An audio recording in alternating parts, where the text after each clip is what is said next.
है। पंचायत इंतखाबात में रिजर्वेशन के जरिए पसमानदा तबकात को नजरअंदाज करने का इल्जाम लगाते हुए बीसी संगम अदालत से रुजू हुआ था। बीसी संगम की अर्जदाश्त पर समाअत के दौरान अदालत ने कहा कि इन हालात में रियासत में पंचायत इंतखाबात पर रोक नहीं लगाई जा सकती है। ताहम कोर्ट ने रिजर्वेशन के मामले पर तेलंगाना हुकूमत से जवाब मांगा है। कोर्ट ने इस मामले की आइंदा समाअत को 4 हफ्तों के लिए मुलतवी कर दिया है। केसीआर रियासत की आवाम को गुमराह कर रहे हैं। उन्होंने मुसलमानों के अलावा कमजोर तबकात से कई वादे किए थे, वो आज तक पूरे नहीं हुए। हनुमंत राव का कहना है कि मुसलमानों को 12% रिजर्वेशन देने का वादा आज तक पूरा नहीं हुआ। तेलंगाना हुकूमत सुप्रीम कोर्ट में अपना मौक़िफ़ पेश करने में नाकाम रही है।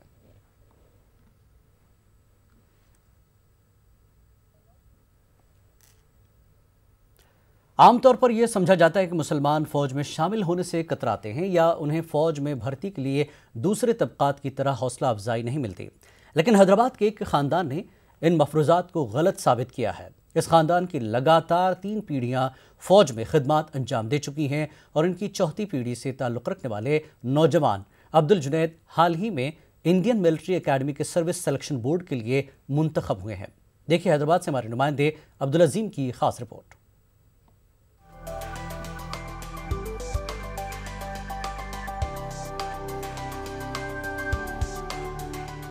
हैदराबाद में वाक़ एक्स सर्विसमैन कॉलोनी किला गोलकुंडा में एक मुस्लिम खानदान ऐसा भी है जिन्होंने मुल्क की फौज में खिदमत अंजाम देने को अपना मिशन बना रखा है और ये सिलसिला गुज़िश्ता 4 नस्लों से चला आ रहा है।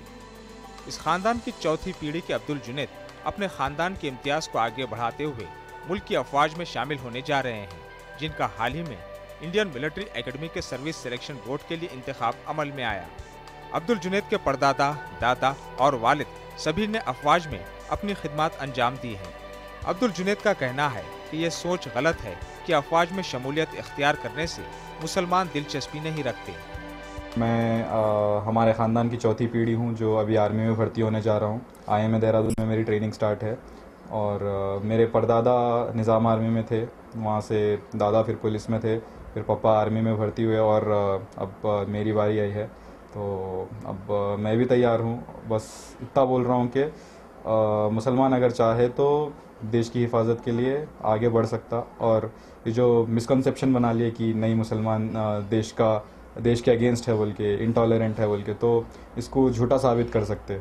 ये सब चंद लोगों के फैलाई हुई गलत साजिश है मुसलमानों के खिलाफ। गोलकुंडा हैदराबाद में मुकीम अब्दुल जुनैद का खानदान अपने बच्चों को वतन से मोहब्बत और ज़रूरत पड़ने पर अपने वतन पर कुर्बान होने के जज्बे के साथ परवान चढ़ाता है। अब्दुल जुनैद बचपन से ही फौज में शामिल होना चाहते थे। इनके खानदान में बहुत से लोग हिंदुस्तानी अफवाज में शामिल हैं। इन्हें अपने वालिद से ये जज्बा मिला है और खुद भी फौज में खिदमत अंजाम दे चुके हैं। इनके परदादा मोहम्मद अब्दुल्ला मरहूम निज़ाम आर्मी में शामिल थे और इंज़माम हैदराबाद के बाद हिंदुस्तानी अफवाज में खिदमत अंजाम देते रहे।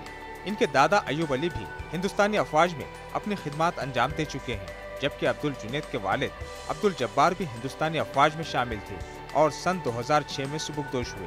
उन्होंने कारगिल में अपनी खिदमत अंजाम दी थी। मेरे दादा आर्मी में थे, मेरे वालिद साहब भी 4th बटालियन APSC में अपनी पूरी सर्विस करके रिटायर हो चुके हैं। मैं भी आर्मी में भर्ती हुआ, 1986 में भर्ती होकर 2006 में रिटायर हूँ। EME कोर्स है और मेरा बच्चा भी IIM है, मेरा बच्चा भी आर्मी में सिलेक्शन हुआ, आर्मी ऑफिसर में। Abdul Junaid Indian military academy Dehradun में तरबियत के लिए रवाना हो चुके हैं। उनके खानदान को यकीन है कि वो फौज में शामिल होकर अपनी खिदमत के जरिए उनके खानदान का नाम रोशन करेंगे। न्यूज़ 18 उर्दू के लिए हैदराबाद से अब्दुल अजीम खान की रिपोर्ट। TRS कारगुजार सदर के तारक रामाराव ने सिरसिल्ला का दौरा किया। इन्होंने पार्टी कारकुनों से खिताब किया। KTR ने पंचायत